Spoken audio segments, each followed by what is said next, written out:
Le Grand Matin Sud Radio, 7h-9h, Patrick Roger. 7h13 sur Sud Radio. Nous sommes donc avec Bernard Farge, un vigneron à Bordeaux et surtout président du comité national des interprofessions des vins, appellations d'origine et indications géographiques. Bernard Farge, il y a Wine Expo, Vinexpo qui a lieu à Paris aujourd'hui. C'est aujourd'hui et demain. C'est le grand rendez-vous international autour du vin.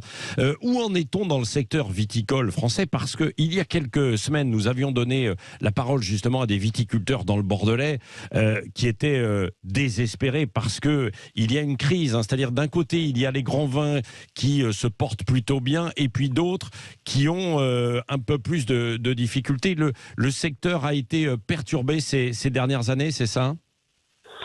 Oui, ce salon est un salon très important pour nous, vraiment très important. Nous allons au contact de nos clients, ils viennent à nous et c'est vraiment le premier salon post-pandémie qui est évidemment très important pour nous. Vous l'avez dit, dans un contexte difficile de crise viticole et de baisse de consommation en France, particulièrement sur les vins rouges. Donc plusieurs éléments ont amené à cette difficulté, cette crise actuelle. Tout d'abord la fermeture du marché chinois pendant la pandémie, dès 2018 avec des accords commerciaux de l'Australie plus favorables que pour les vins européens et les vins français particulièrement, les taxes Trump, suite au conflit Airbus-Boeing qui ont enchéri, qui ont mis des taxes de 25% sur chaque produit français, chaque vin français vendu aux États-Unis, donc une baisse de l'activité très forte aux États-Unis pendant 16 mois, évidemment la pandémie ensuite, et puis les conséquences de la guerre en Ukraine avec l'inflation et une baisse de consommation structurelle sur les vins rouges en France. Donc un certain nombre d'entreprises, pas toutes, vous l'avez dit, il y a des entreprises qui fonctionnent très très bien, des secteurs et des types de crus ou de marques de vins qui fonctionnent très très bien, et d'autres qui sont en très très très grande difficulté. Oui, c'est ça, parce que plus du tiers des exploitations viticoles, par exemple de la Gironde, sont en difficulté économique. C'est une étude de la Chambre d'agriculture de la semaine dernière. Alors comment faire face à ces difficultés de ces exploitations ? Ces difficultés, je viens de le dire, c'est le cumul de chocs commerciaux et de chocs climatiques aussi. Certaines ont subi en plus des pertes de récoltes importantes ces 3-4 dernières années. Alors comment on arrive à résoudre cela? Il y a un travail de fond qui est mené avec le ministère de l'Agriculture et le gouvernement, mais avec l'Europe aussi, pour trouver des moyens afin de réduire le vignoble. Nous avons besoin de réduire les vignobles à Bordeaux. Et d'autres régions ont commencé à le dire il y a quelques jours maintenant, notamment les régions de Rouge, du sud de la France.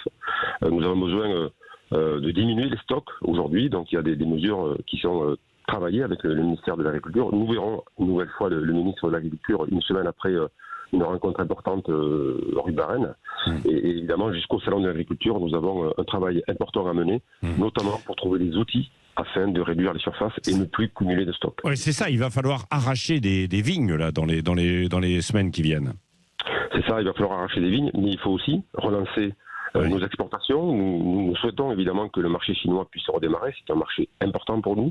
Et évidemment, un travail très très important, des investissements très importants à mener sur l'export. Oui, c'est ça. Et donc, qu'est-ce que vous attendez de Vinexpo, Wine Expo qui va avoir lieu pendant 2 jours à Paris là? Pendant 3 jours. 3 jours, 3 jours. Pendant 3 jours, c'est un formidable salon international où tous nos acheteurs internationaux seront là. Et nous parlerons surtout de la qualité de nos produits, du business qu'ils vont pouvoir faire avec nos produits. Et nous sommes là surtout pour parler business et vendre des vins. C'est évidemment très important en ce moment. Oui, parce qu'il y a aussi une concurrence internationale qui s'est développée. On fait du bon vin aussi maintenant dans plusieurs pays, Bernard Farge. Oui, mais ça c'est vrai depuis le début des années 2000. Cette concurrence, nous la connaissons, nous avons appris à vivre avec. Mais ces chocs commerciaux cumulés en même temps et chocs climatiques sont évidemment déstabilisateurs pour nos marchés. Il faut un peu de temps pour arriver à résoudre ces problèmes structurels, mais cette concurrence, nous la connaissons et nous y faisons face.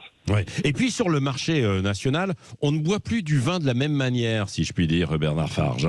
C'est-à-dire que finalement, les bonnes bouteilles partent, mais les petits vins ont plus de difficultés, non ? Vous avez tout à fait raison, c'est un mode de consommation très différent. Il y a moins de consommation de vin le midi, au déjeuner, parce qu'il y a moins de déjeuner pris à table, moins de vin à la restauration, avec des vins en plus plutôt chers en restauration, et derrière des modes de vie les jeunes générations consomment moins que les précédentes. Nous avons perdu sans doute une partie de transmission naturelle que l'on avait dans les familles, dans les ménages.